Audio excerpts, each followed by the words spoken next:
Mohamed Ndiaye. jërë ngeen jëf tey la góom di way dëtt ba am way deret sa gaynde Sénégal yi ci coupe d'Afrique ba record yéene kay nee nañu tey ji wasin rek baa dem tool ngoonuk tey ji bu 19h jotee ci la ñu war a football seen diggante Kenya journal bi nañu seen maksub tey bi seen ëllëg ci coupe d'Afrique ba ca la aju Algérie moo jël première place bi ci poule bi mu des deuxième place bi ku ko jël dem ci huitième de finale te bu boobaa Ouganda ngay dajal ndajam tey mi ci diggante Sénégal ak Kenya journal record mi ngi ñuy xamal ne benn doomu Égypte moo ko nar a arbitré mu di mbir moom dese naa dal xelum kilifa yu fédération Sénégal bu football magi record di l'observateur xëy mel ne kuy tiinu Aliou Cissé ne mi ngi koy ñaan mu dolli ñu doole dolli ñu gaz ngir ñu mën a am yaakaar ci li des ci coupe d'Afrique bi Sud Quotidien nañu Sénégal Kenya tey jii 7h ci ngoon ci lay doon ci stade de 30 juin ba ci Égypte gaynde Sénégal yi yéenekaay bi nañu seen ëllëg la ñuy football Sud tegal ñu ci ne Alfred Ndiaye ak Youssouf Sabaly léegi leer na ne ñoom ñaar duñu bokk ca max ba ne dañoo forfait la tribune nañu loo ci mën a dégg daal moo di bu dee gaynde gi ñuy woote dëgg la ci ñoom bu dee ay gaynde lañu nañu xam ne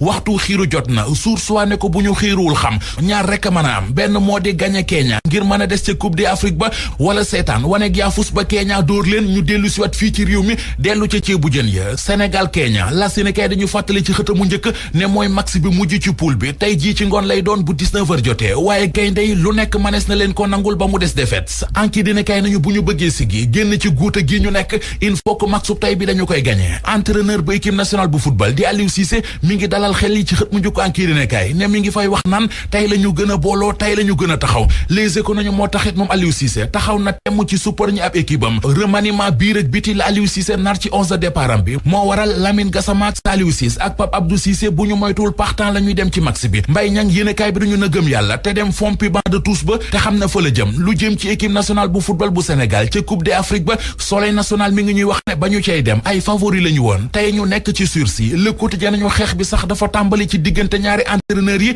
te dara xewagul ne muy Aliou Cissé entraîneur bu Sénégal di Sébastien Migne entraîneur bu Kenya ku ci nekk yaa ngi jéem a dox ci sa maayinu morom journal bi ñu dégg nañu entraîneur bu Kenya Sébastien Migne mu ne sóoru Sénégal yi boo leen tegee pression rek seen faiblesse mentale feeñ ñu ne Aliou Cissé looy tontu ci yooyu la kàddu mu ne amu ci tontu li ci biir terrain bi la te Sébastien Migne li muy wax dara leeru ko ci li leer journal populaire ba woon di Vox Populi nañu moo di drogue bi bari na ci poorum Dakar ne bu weesoo 238 kilos cocaïne ya fa douanub Sénégal jàppoon ci week-end bi jàppati nañu fa 798 kilos cocaïne muy tonne cocaïne ak ñetti téeméeri kilos yu douanub Sénégal jàpp ca boorum Dakar ci diirum ñetti fan boo doon xayma seenu njëkk yéenekaay bi nañu dina toll ci ñaar fukki milliards ak ñaar l'observateur xëy ñu baaxee secret yi nekk ci drogue bu bari boobee douanub Sénégal jàpp ca boorum Dakar journal bi nañu ci ay auto marque Renault ca la ñu leen fekk bu dee 238 kilos yi cocaïne yi ñu jàppoon keroog àllarba dañu ne woon Angola la jëmoon 798 kilos drogue bi ñu jàpp bërki démb moom nee nañu ci diggante réewum Ghana